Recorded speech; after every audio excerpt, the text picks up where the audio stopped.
El TEMEC sigue, la inversión duda. Esto es lo que escribí esta semana para el comentario del día. Esta es la coyuntura económica y algo más. Decía el gran McCraft, cuando el gobierno dice que no pasa nada, conviene revisar quién ya empezó a esperar. A ver, el anuncio de que Estados Unidos no buscaría renovar el TEMEC por un plazo amplio de 16 años, sino mantenerlo sujeto a revisiones anuales durante los próximos 10 años de vigencia, no significa que el día de mañana se derrumbe la economía mexicana. Hay que decirlo sin exageraciones. No estamos frente a una crisis como la de 1994, no se va a caer de golpe la relación comercial de América del Norte y no veremos de un día para otro un colapso de exportaciones, inversión o empleo. Pero que no venga una crisis no significa que no exista un problema. El riesgo real no es el derrumbe inmediato. El riesgo real es una economía más lenta, con capital más cauteloso, decisiones postergadas y sectores productivos operando bajo una incertidumbre anual que no ayuda a invertir, planear ni crecer. El tratado sigue, por supuesto. El comercio continúa también. Pero la certidumbre de largo plazo que México necesitaba para empujar una nueva etapa de inversión quedó debilitada. Y eso importa mucho más de lo que el gobierno quiere aceptar. Hoy, el discurso oficial ha repetido una y otra vez que no pasa nada, que la inversión no se detendrá y que por lo menos durante los siguientes 10 años no habrá motivo para preocuparse. En parte tiene razón. El TEMEC no desaparece, pero esa explicación está incompleta. Y como casi siempre en la T de cuarta, lo incompleto sirve para maquillar lo incómodo. La pregunta no es si seguirá llegando inversión. La pregunta correcta es, ¿qué inversión seguirá llegando? Porque México presume récords de inversión extranjera directa, pero cuando se revisa la composición del dato, aparece la letra pequeña. Alrededor del 93% corresponde a reinversión de utilidades y apenas cerca del 7% a nueva inversión. Es decir, en buena medida, no estamos viendo una avalancha de capital nuevo que llega emocionado a construir el futuro mexicano. Estamos viendo empresas que ya están aquí, que reinvierten y parte de lo que generaron deciden que se quede dentro del país. Eso no es malo. La reinversión importa y mucho, pero significa que muchas empresas no se han ido y se siguen encontrando razones para permanecer y por eso deciden reinvertir. Pero esa reinversión no alcanza. No alcanza para transformar la estructura productiva, para elevar de manera sostenida la productividad, para detonar el nearshoring que se prometió como si fuera una lluvia automática de dólares. Y por supuesto no alcanza para compensar un país que crece poco, invierte poco y desperdicia ventajas competitivas. Entonces, cuando el gobierno dice la inversión no se va a detener, habría que responder, perfecto, pero ¿seguimos dependiendo de que reinviertan los que ya están? ¿Dónde está el capital nuevo?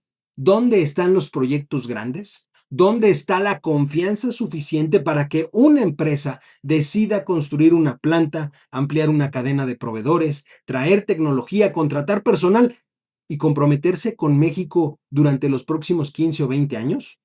Ahí es donde las revisiones anuales del TEMEC pesan y pesan mucho. Una empresa no decide inversiones de largo plazo con el tratado bajo observación permanente. Una planta industrial no se construye pensando en el boletín de mañana. Una cadena regional no se integra con la duda de qué pasará en la siguiente revisión.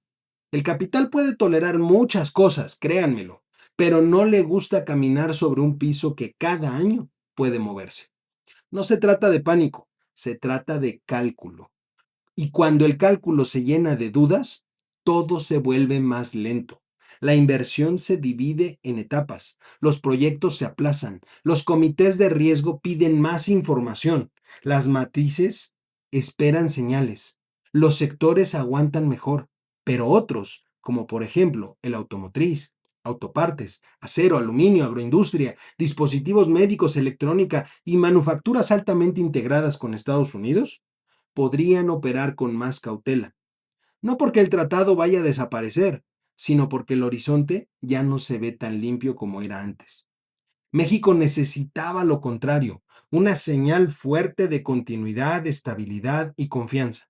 Necesitaba decirle al mundo que América del Norte mantenía su integración productiva con reglas claras y largo plazo suficiente para aprovechar las relocalizaciones de empresas.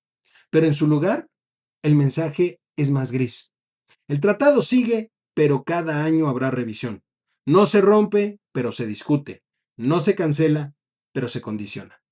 Y esa zona gris es muy peligrosa para un país que no crece lo que necesita. El gobierno podrá insistir en que no hay crisis, y tendrá razón, pero el problema de México no es solo evitar crisis. El problema es crecer lo suficiente para generar desarrollo, empleo formal, mejores salarios, mayor productividad y capacidad fiscal para sostener servicios públicos. Y ahí la incertidumbre sí pega, porque reduce el apetito por nuevas apuestas productivas. Más aún, cuando el país llega a este momento con la casa interna desordenada, la inversión no solo va a mirar qué es lo que sucede con el TEMEC, también va a ver qué sucede con seguridad, energía, infraestructura, permisos, justicia, Estado de Derecho, costos logísticos, calidad educativa, salud laboral y estabilidad regulatoria. Si afuera hay incertidumbre y adentro también, el atractivo de México se reduce todavía más. Aunque sigamos teniendo ubicación geográfica, tratado comercial y cercanía con el mercado más grande del mundo. Hoy más que nunca, el reto lo tiene el gobierno mexicano.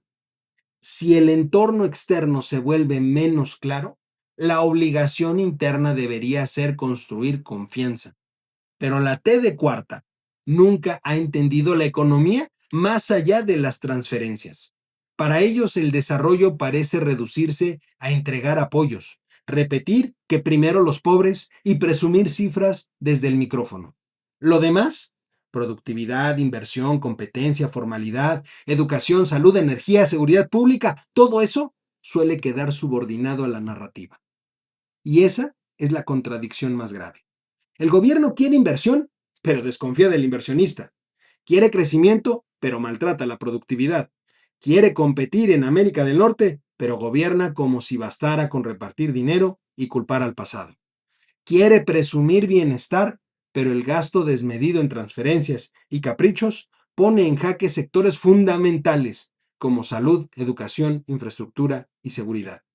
Quiere desarrollo, pero utiliza el presupuesto para sostener clientelas antes que generar capacidades. Si México quiere aprovechar el TEMEC, incluso bajo revisiones anuales, la T de cuarta tendría que tirar mucho de lo que defiende. Tendría que aceptar que la empresa no es enemiga, que el capital no es pecado, que la certidumbre no es privilegio neoliberal, que la productividad no se decreta, que la energía debe ser suficiente y competitiva, que los contratos se tienen que respetar, que el Estado de Derecho no estorba, al contrario, sostiene, que la política social no puede devorar el futuro productivo del país. La pregunta es si lo harán o si pesará más la ideología de Palacio y de Palenque. Porque no estamos en 1994 y conviene repetirlo para no caer en dramatismos baratos. México tiene hoy un banco central autónomo, con sus asegúnes por supuesto, tipo de cambio flexible, reservas internacionales, mayor profundidad financiera y una integración comercial mucho más robusta. No es el mismo país ni la misma vulnerabilidad de allá y entonces. Pero tampoco se vale usar esa comparación para decir que todo está bien. Un país puede no colapsar y aún así perder oportunidades. Puede no entrar en crisis y aún así crecer poco. Puede no hundirse y aún así quedarse atrapado en la mediocridad. Ese ha sido demasiadas veces el drama mexicano. No cómo nos caemos de golpe, sino cómo avanzamos tan lento que el rezago se vuelve costumbre. El TEMEC no se cae, la economía no se derrumba.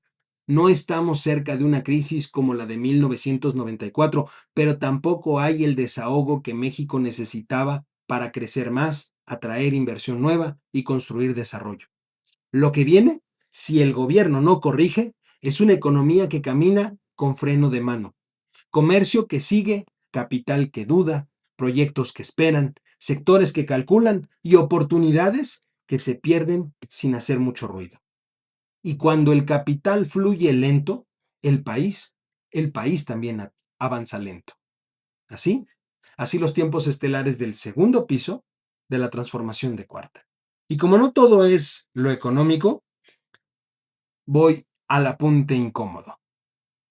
A ver, en estos días mundialistas se puso de moda, una frase que resume ilusión, deseo y posibilidad.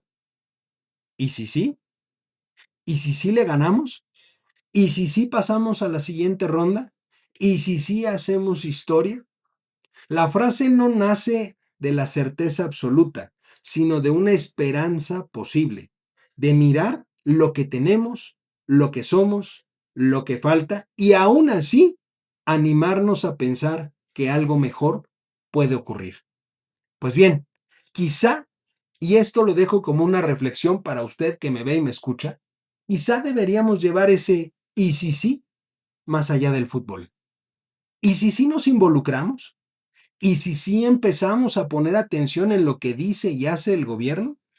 ¿Y si sí nos importa el presupuesto, la educación, la salud, la seguridad, el TEMEC, la inversión, la deuda y el futuro del país? ¿Y si sí dejamos de vivir la política como pleito ajeno y entendemos que cada mala decisión termina llegando al bolsillo, a la escuela, al hospital, a la calle y al empleo? Porque no basta con soñar que la selección avance, también habría que soñar y trabajar para que México avance. Eso, eso exige ciudadanos menos distraídos, menos resignados y menos dispuestos a comprar cualquier cuento oficial envuelto en bandera, pueblo y mañanera. ¿Se imaginan? ¿Y si sí? ¿Y si sí logramos construir un país productivo, competitivo, educado, seguro y próspero? ¿Y si sí dejamos de conformarnos con no caer y empezamos a exigir despegar? ¿Y si sí ponemos a México entre las grandes potencias del mundo? El problema, el problema es que eso, eso no se gana en penales ni en una cancha. Eso solamente se puede ganar y obtener cuando los ciudadanos nos involucramos. Piénselo. ¿Y si sí? Yo soy Eduardo López y esto fue La Coyuntura Económica y algo más.